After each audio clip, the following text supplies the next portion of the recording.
corner, and while students are preparing to be back in the classroom, one local program is making sure students get to their destination safely. And today on Mid-Michigan Matters, we have Elise Erickson, the coordinator of Safe Routes to School, joining us. And Elise, what exactly is Safe Routes to School? It's in the name, but what is the mission?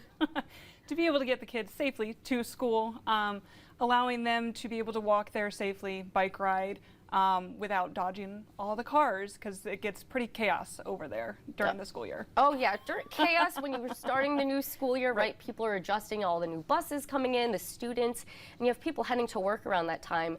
Now, Michigan State Police said that the month of October can be really fatal and dangerous. So what was the need to start Safe Routes to School? To get the sidewalks in, and then we're hoping to get some of the signs up and everything to allow the kids to walk safely to school, with the crossing guards' help, of course. Right, and the sidewalks and the signage, that unfortunately is not this year, but that is an effort you're working on. It is definitely a process to get it all the grants signed and approved, I's and T's dotted and crossed, to be able to get that in next year. And what you were telling me earlier, Elise, is what you're really implementing this year is all of the volunteers, the crosswalks, right, everything like that. So what can the volunteers do to really help the children?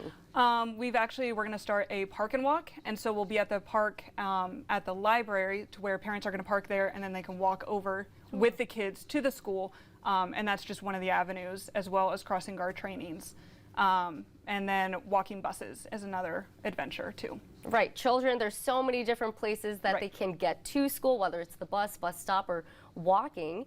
And what exactly would the volunteers need to know? Of course, they're going to help the children walk over there, but how do they get started in this? When would they have to be available?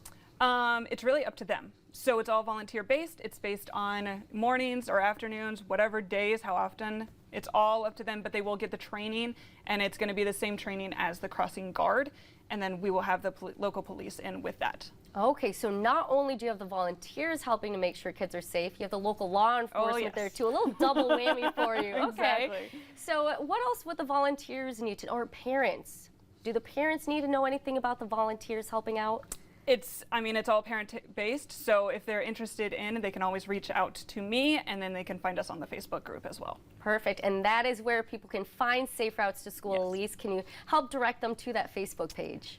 It's the Safe Routes to School.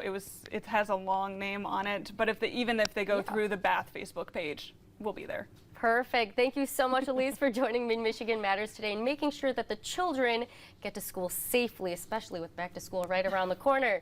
Well, we are going to turn it to First Alert meteorologist Justin Bradford, because we have a little bit of this summer left, and it's kind of rainy today. Yeah, it is today, but you know what? It is still mid-August, and we are going back to some summer.